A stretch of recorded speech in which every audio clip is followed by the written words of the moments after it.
Okay, so here's kind of the way I would assemble my sourdough loaf. So not necessarily the best way, but here's just essentially from start to finish. So I usually flour my board, not too generously, but just to get it coated. So here's my dough. It's not really puffed up inside. I made a seeded loaf, so that's usually not as puffed up as I get my regular sourdough, but you can see it's kind of jiggly, you know. So that's been going for like 6 hours now.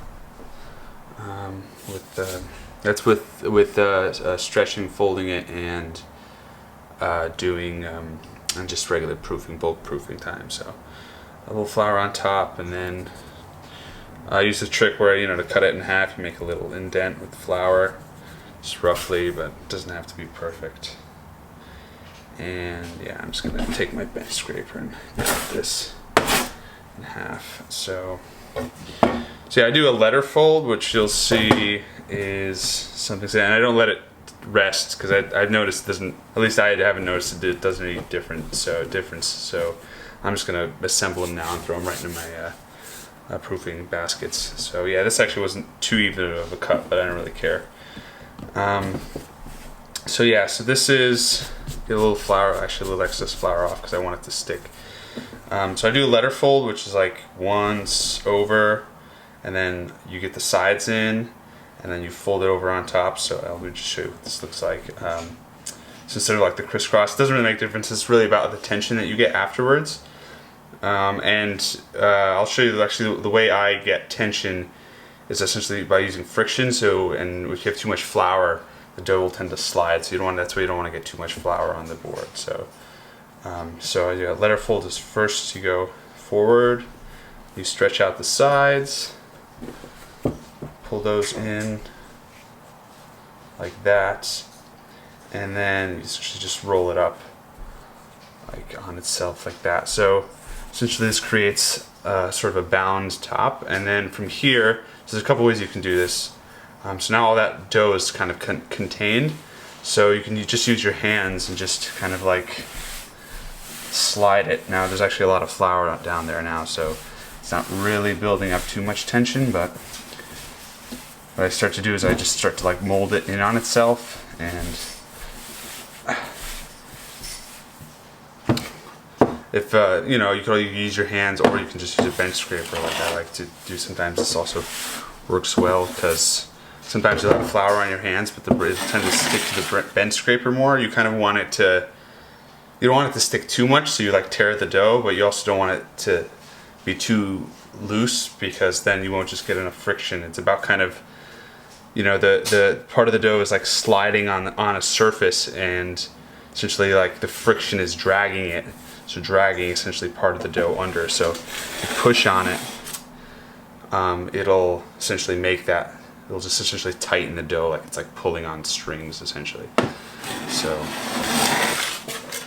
yeah, so I like a lot to use my bench scraper with my hands. And then with the hands, it's good to just roll it up into a ball. So it doesn't have to be super tight, but you kind of want it to like hold its shape. If it's kind of flattening out, then that's not a good sign.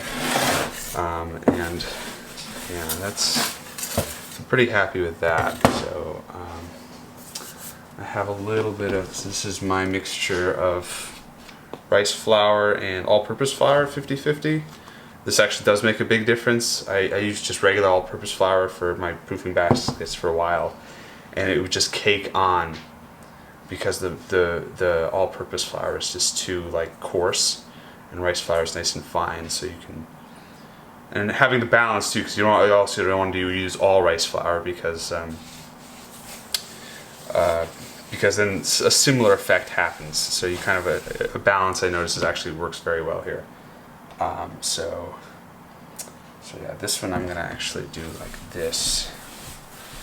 This is nicely coated, and then to get it in the basket, I usually just, this is gonna be the bigger one, so I'm gonna use this one here.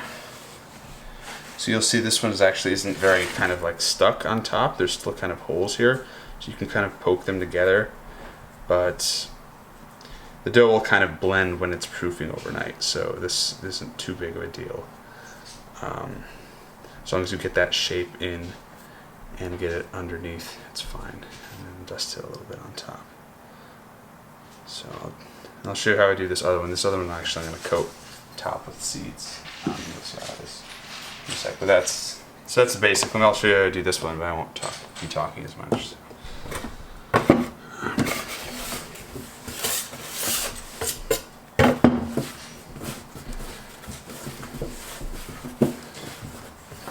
So yeah, try to be like quick, decisive. Don't hold the dough for too long, otherwise it'll start to stick. And yeah, here we go.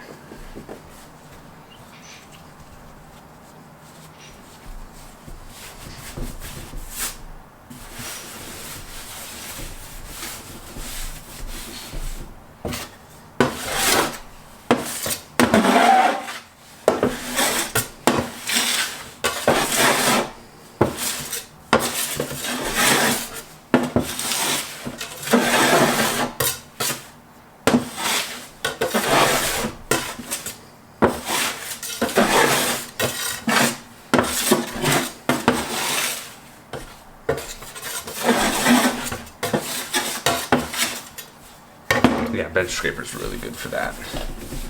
And this one I'm actually going to coat in seeds in the top. So this is a little bit tricky, but the good thing about this is it seriously acts as a flour, so you don't really have to coat the top in flour after this. But it's a little tricky because then you have to lift it out here and be quick. So 1, 2, 3. Okay, there we go. So that's going to be the top there. It's going to be coated with seeds. That's a nice little tight ball there.